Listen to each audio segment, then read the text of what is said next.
Bismillahirrahmanirrahim. Assalamualaikum warahmatullahi wabarakatuh. Perkenalkan, nama saya Akmal Fadli Hidayat, RP 184010195. Di sini saya akan mempresentasikan mengenai mata kuliah manajemen pemasaran jasa. Apa yang saya bahas adalah tentang studi kasus. Ada 3 bahasan pokok yang ada dalam case studies, yaitu glossarium, indeks, dan indeks subjek.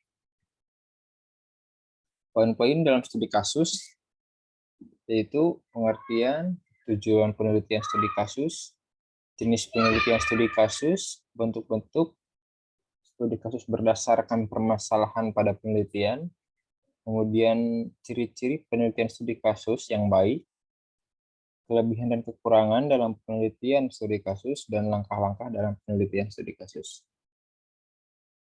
Lanjut ke yang pertama, apa yang dimaksud dengan studi kasus?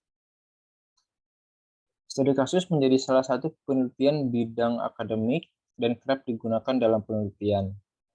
Penelitian studi kasus termasuk dalam satu di antara beberapa jenis penelitian kualitatif yang sering digunakan penelitian. Utamanya, penelitian yang melibatkan subjek penelitian dari kelompok masyarakat tertentu, sekaligus mendalami karakter maupun aspek sosial tertentu. Lalu ada pengertian dari para ahli.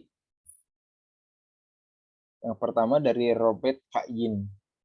Robert Kayin mendefinisikan bahwa studi kasus adalah proses pencarian pengetahuan guna menyelidiki dan memeriksa fenomena yang terjadi dalam kehidupan nyata. Studi kasus bisa digunakan saat fenomena dan kehidupan nyata memiliki batas yang samar atau tidak jelas. Studi kasus juga memiliki berbagai sumber yang dijadikan sebagai alat pencarian dan bukti. Kemudian ada Susilo Raharjo dan Gudnanto. Studi kasus merupakan metode dalam mengetahui dan memahami seseorang menggunakan praktek inklusif dan menyeluruh atau komprehensif. Lewat praktek yang dilakukan, peneliti akan mengumpulkan individu yang dijadikan sebagai subjek penelitian. Penggalian informasi secara mendalam akan dilakukan peneliti demi pemahaman secara total. Kemudian menurut Winston M. Pels, menyebutkan bahwa studi kasus adalah salah satu cara penelitian yang mempunyai unit analisis yang mengacu pada tindakan individu maupun lembaga ketimbang dengan diri individu maupun lembaga itu sendiri. Studi kasus berfokus pada tindakan atau perilaku yang dihasilkan sehingga menghindari ketidakjelasan pada individu atau lembaga tertentu. Dalam tujuan penelitian studi kasus, ada 2 poin diantaranya tujuan umum dan tujuan spesifik. Tujuan umum dalam penelitian studi kasus, yang pertama menggambarkan kondisi individu. Penelitian ini mencoba memperlihatkan secara detail terkait kondisi yang dialami oleh individu dengan statusnya sebagai subjek penelitian. Individu ini bisa berupa perorangan, bisnis, organisasi, lembaga tertentu, dan yang lainnya. Kemudian melakukan identifikasi masalah utama pada kasus. Peneliti mampu melakukan identifikasi dalam berbagai masalah dan menentukan masalah yang menjadi masalah utama dari suatu kasus menggunakan metode ini. Tujuan lainnya adalah melakukan analisis kasus menggunakan konsep teoritis dan teori yang digunakan untuk identifikasi berbagai masalah dan menentukan masalah yang menjadi masalah utama dari suatu kasus tersebut atau yang sedang diteliti. Analisa kasus menggunakan konsep teoritis merupakan teori yang masih relevan dari bidang disiplin ilmu tertentu, sehingga penggunaannya diperlukan dalam meneliti suatu individu dengan masalah yang dialami. Yang terakhir, dari tujuan umumnya adalah memberi rekomendasi terkait tindakan yang bisa menjadi penyelesaian dari suatu kasus, atau dapat dikatakan peneliti mampu merekomendasikan solusi dari masalah dan penyebab yang membuat muncul masalah tersebut. Tujuan spesifik di bidang psikologi sebagai informasi yang lebih mendalam terkait segala sesuatu yang berhubungan dengan otak manusia termasuk perilaku dan pemikiran secara kognitif. Bidang sosiologi untuk mendapat informasi mendalam, namun tidak memperhatikan perilaku maupun interaksi yang terjadi di dalam atau antara suatu organisasi, bisa komunitas atau kelompok. Melakukan eksperimen seperti halnya sejumlah teori yang mampu menghasilkan teori baru. Para ilmuwan memiliki kesempatan mengembangkan hipotesis dan melakukan penelitian studi kasus. Lanjut pada jenis-jenis penelitian studi kasus. Ada 3 poin yang membahas tentang jenis-jenis penelitian studi kasus, diantaranya studi kasus explanatory. Studi kasus explanatory dipakai oleh peneliti saat tak lagi bisa menemukan atau memiliki kendali atas fenomena yang diteliti, sehingga muncul pertanyaan mengapa dan bagaimana atas peristiwa tersebut.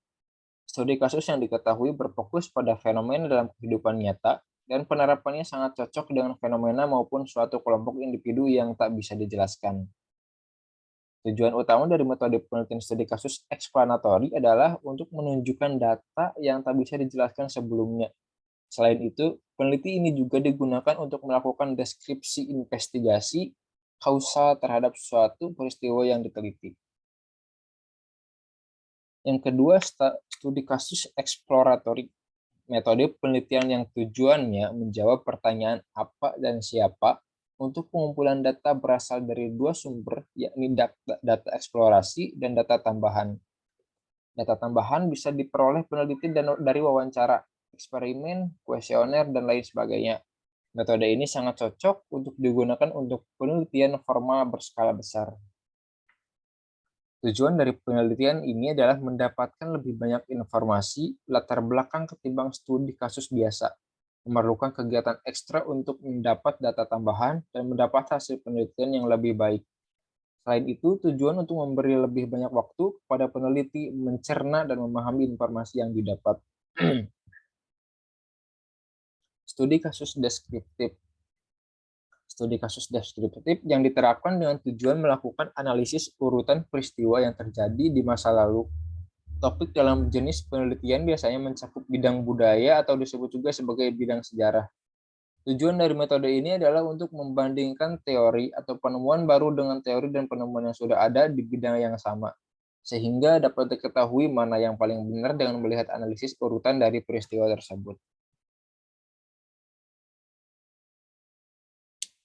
Bentuk-bentuk studi kasus berdasarkan permasalahan penelitian.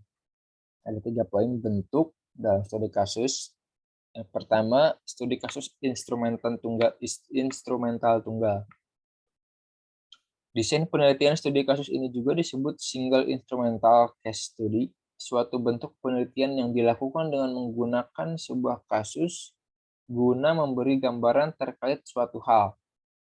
Peneliti akan mencoba mencari isu baru untuk menarik perhatian. Setelah itu dikaji suatu kasus untuk jaminan sarana atau instrumen dalam menyusun penggambaran kasus. Peneliti akan menemukan kasus yang diakibatkan oleh isu yang diangkat.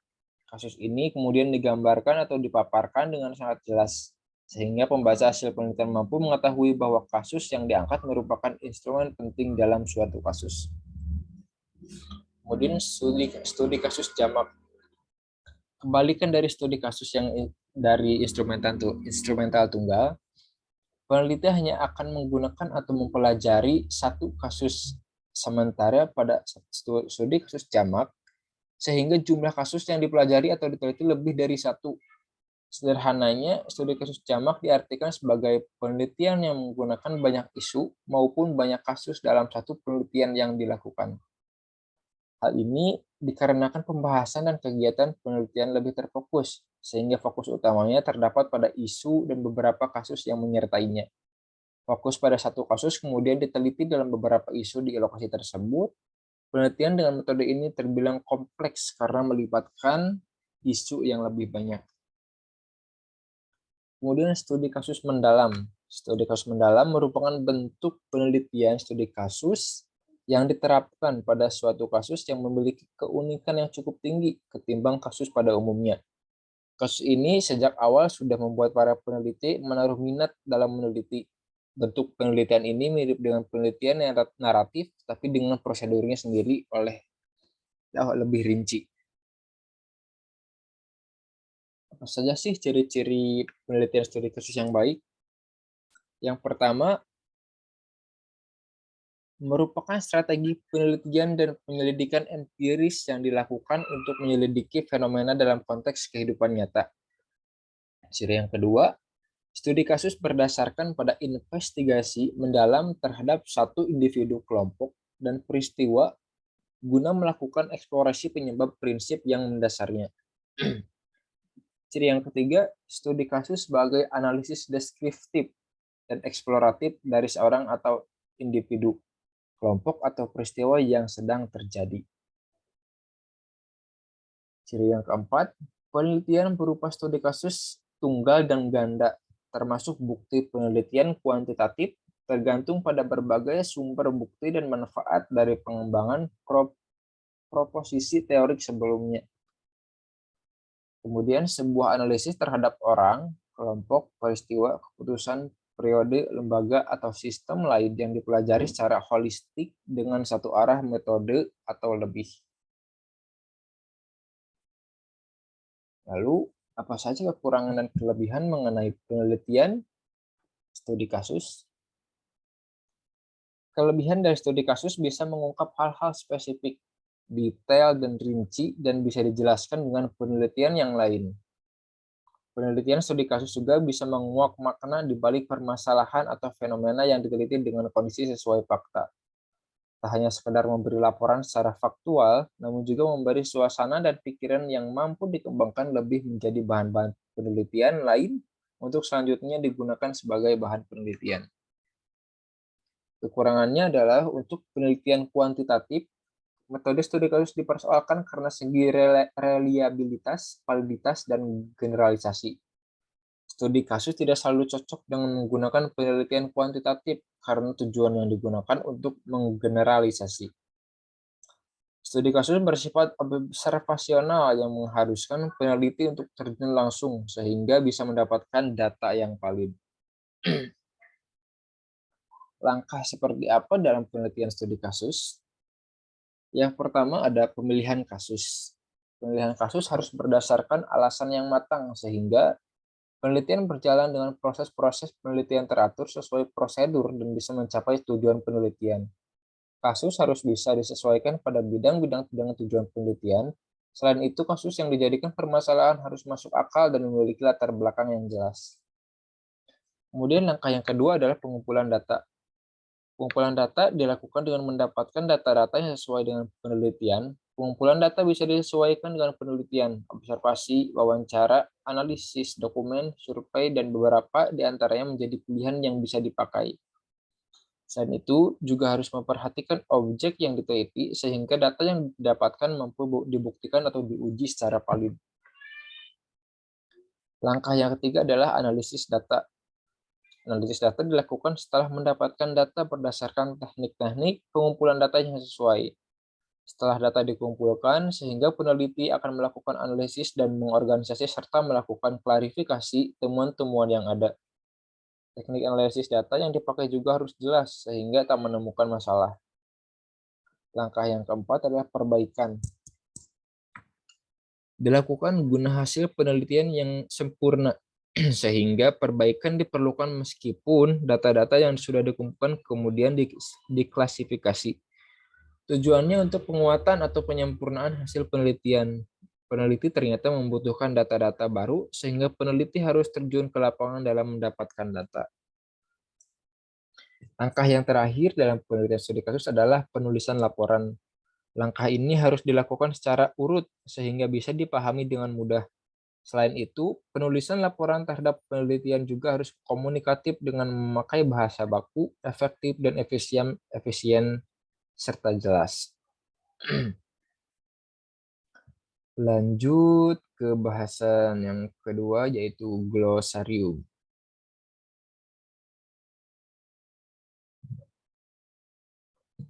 Dalam glosarium terdapat 3 bahasan, yaitu pengertian, fungsi, dan cara membuat glosarium. Pertama, pengertian glosarium.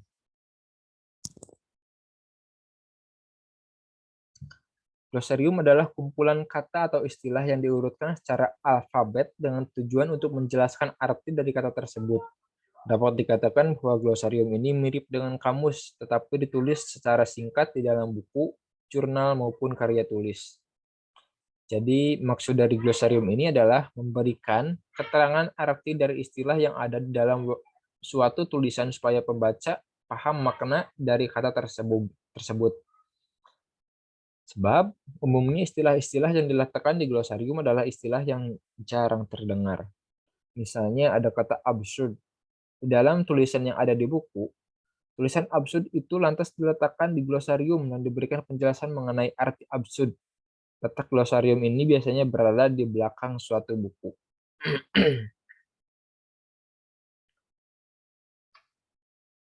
Lanjut, lalu apa fungsi dari glosarium? Fungsi glosarium yaitu sesuai dengan definisinya. Glosarium berfungsi untuk membantu pembaca memahami istilah-istilah tertentu, memperkaya perbendaharaan kata dalam bahasa Indonesia maupun bahasa asing. Kemudian menambah pengetahuan mengenai istilah dalam bahasa asing dan padanannya dalam bahasa Indonesia. Cara membuat glosarium yang pertama yaitu identifikasi target pembaca. Maksudnya adalah penulis harus tahu bukunya akan dibaca oleh siapa. Misalnya untuk anak-anak atau orang dewasa yang tentunya memiliki pembendaharaan kata yang berbeda. Dengan mengetahui target pembaca, maka kita akan tahu kata-kata apa saja yang perlu dimasukkan ke dalam glosarium. Yang kedua adalah menentukan istilah yang dimaksudkan. Setelah target pembaca diketahui, selanjutnya adalah mencari istilah apa yang akan dimasukkan ke dalam glosarium. Istilah yang dimasukkan yang menurut penulis masih awam dan cenderung kurang diketahui oleh pembaca. Yang ketiga, urutkan sesuai abjad. Mengurutkan sesuai abjad akan membuat glosarium lebih rapi dan memudahkan pembaca untuk mencari istilah yang tidak diketahuinya. Kemudian yang keempat, menulis definisi dari istilah. Setelah daftar disusun, definisi dari istilah asing tadi dijelaskan apa artinya. Kemudian yang terakhir adalah membedakan istilah asing. Membedakan ini agar membantu pembaca untuk mencari tahu bahwa istilah itu adalah istilah yang mungkin asing baginya. Cara membedakannya adalah dengan memiringkan atau menebalkan huruf. Ada beberapa contoh dari glosarium dalam pendidikan, contohnya adalah BOS atau Bantuan Operasional Sekolah. Program yang diberikan pemerintah kepada sekolah untuk mendanai kegiatan sekolah. Kemudian ada disertasi, yaitu suatu karya ilmiah yang disusun untuk mendapatkan gelar doktoral. Kemudian ada kognitif, yaitu kemampuan yang berkaitan dengan proses rasional untuk menguasai ilmu pengetahuan, dan seterusnya. Lanjut, indeks. Ada dua bahasan dalam indeks. Yang pertama, pengertian dan macam-macam indeks. Apa sih yang dimaksud dengan indeks secara luas? Indeks adalah daftar kata atau istilah penting yang terdapat dalam buku cetakan, biasanya pada bagian akhir buku, tersusun menurut abjad yang memberikan informasi mengenai halaman, tempat, kata, atau istilah itu ditemukan.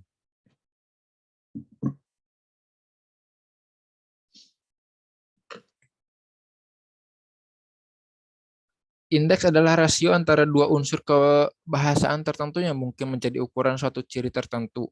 Bagian dari penunjuk dicontohkan. Apa itu indeks? Adalah daftar harga sekarang dibandingkan dengan harga sebelumnya menurut presentasi untuk mengetahui turun naiknya harga barang. Apabila disederhanakan adalah daftar istilah yang berisi informasi dalam sebuah dokumen yang dapat memudahkan dalam proses menelusuri informasi yang dibutuhkan dengan cepat dan akurat.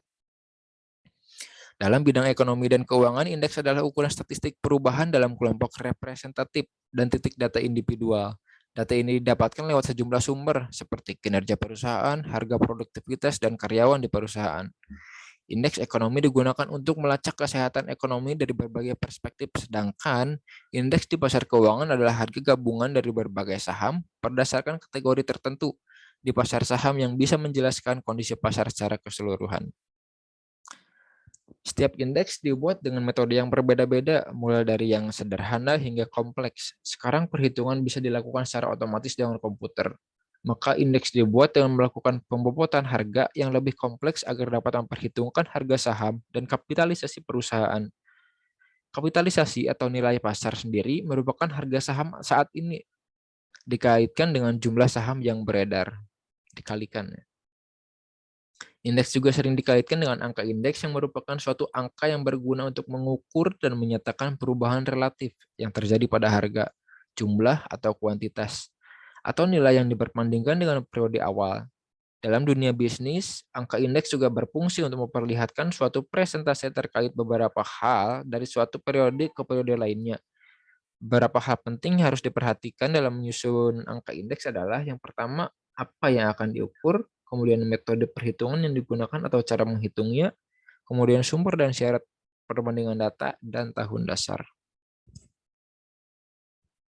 Macam-macam indeks. Yang pertama ada angka indeks harga.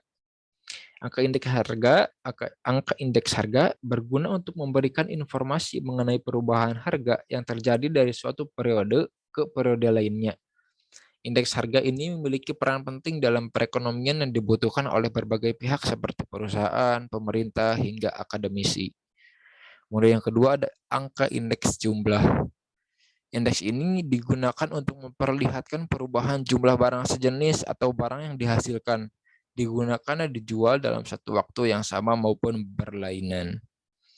Kemudian yang terakhir ada angka indeks nilai, bertujuan untuk memperlihatkan informasi mengenai perubahan nilai barang yang sejenis ataupun satu kumpulan barang dari suatu periode ke periode lainnya. Indeks subjek, apa sih yang dimaksud dengan indeks subjek? Indeks subjek merupakan indeks yang secara khusus dibuat untuk menempatkan istilah, lema, kosakata, dan subjek tertentu dalam sebuah karya tulis atau buku. Indeks subjek digunakan untuk memudahkan pembaca dalam mencari bahasan tertentu mengenai suatu subjek dalam sebuah buku. Contohnya, bengkel kerja 103, 104, dan seterusnya. Gaya belajar halaman 84, 88, 89, 90, dan seterusnya. Kemandirian 29, 55, 57, dan seterusnya. Kepuasan pembelajaran membahas di halaman 27, 36, 37, 38, 39, dan seterusnya. Mungkin itu saja yang bisa saya sampaikan. Kurang lebihnya saya mohon maaf. Billahi taufiq wal hidayah. Assalamualaikum warahmatullahi wabarakatuh.